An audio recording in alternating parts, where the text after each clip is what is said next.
Most travelers coming to Vietnam land with a checklist. Hanoi, check. Halong Bay, check. Hoi An, Da Nang, Ho Chi Minh City, all there.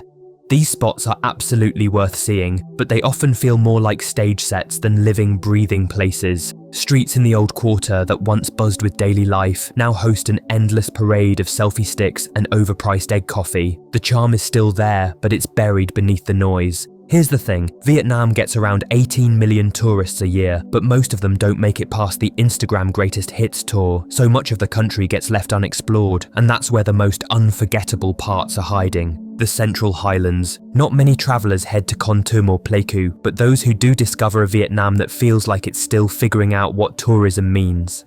These towns are deep in the country's coffee-growing region, with hills full of plantations, wooden houses on stilts and traditional weaving villages. The Rong houses in Kon Tum are stunning tall, sharp-roofed buildings that stand high above the ground. Visiting a local village here feels like time slows down. No guides pushing you forward, no signs in English. Just people living their lives and occasionally waving as a visitor passes by.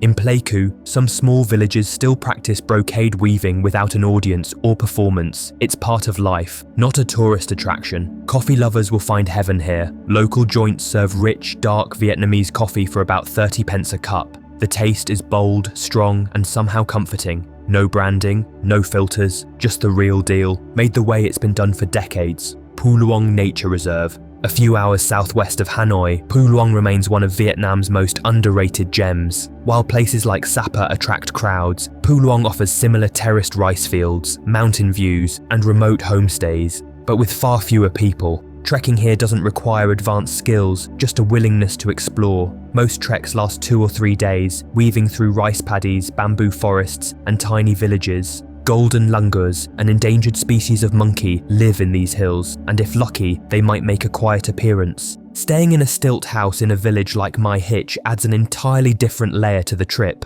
Meals are made from locally grown rice, freshly caught fish, and enough rice wine to get everyone smiling. The best time to go? September to October, when the rice fields turn gold and the views are straight out of a postcard. The misty roads of Ha Giang, up in the far north of Vietnam, where limestone mountains pierce the clouds and the roads twist like ribbons through the mist. Ha Giang province offers something truly different. This isn't a tourist version of Vietnam, it's the real thing. The Ha Giang Loop, a 400-kilometer route, is where the journey becomes the destination. Villages here still move to a rhythm that hasn't changed in generations. Buffaloes wander slowly down the roads, herders guide them with nothing more than a gentle voice, and colourful markets bring entire communities together. Travellers who take on this loop don't just get stunning views, they get a connection, a slower pace, a different kind of welcome. The loop usually takes 3 days by motorbike, but those with more time often stretch it to 4 or even 5. The most scenic route runs anti-clockwise, Ha Giang to Quan Ba, then Dong Van, Meo Vac, and back to Ha Giang. Along the way, the road from Dong Van to Meo Vac stands out as something from a dream. If the timing's right, October to November, the skies are clear, the air is crisp, and the landscape glows.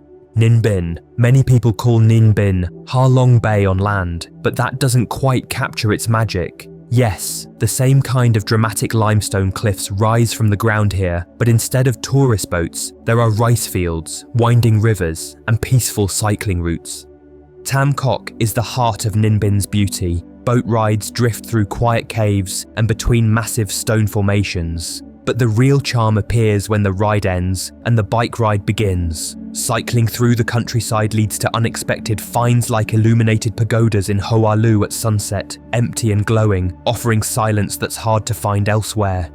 Staying in Tam Kok town rather than Ninh Binh city makes all the difference. Tam Kok is smaller, calmer, and right in the middle of the scenic spots. Family-run homestays around here offer great hospitality. One in particular serves unforgettable Vietnamese breakfasts and helps guests explore with hand-drawn maps and local wine made from bananas. Con Dao Islands. While tourists pack Phu Quoc, Vietnam's Con Dao Islands stay blissfully overlooked. This chain of 16 islands off the southern coast is peaceful, pristine, and steeped in history. Con Dao doesn't try to impress, it just exists beautifully. Beaches here stretch out for miles with barely another footprint. At Dat Doc Beach, it's not unusual to have the entire stretch of sand to yourself. The water is clear, calm, and perfect for snorkeling.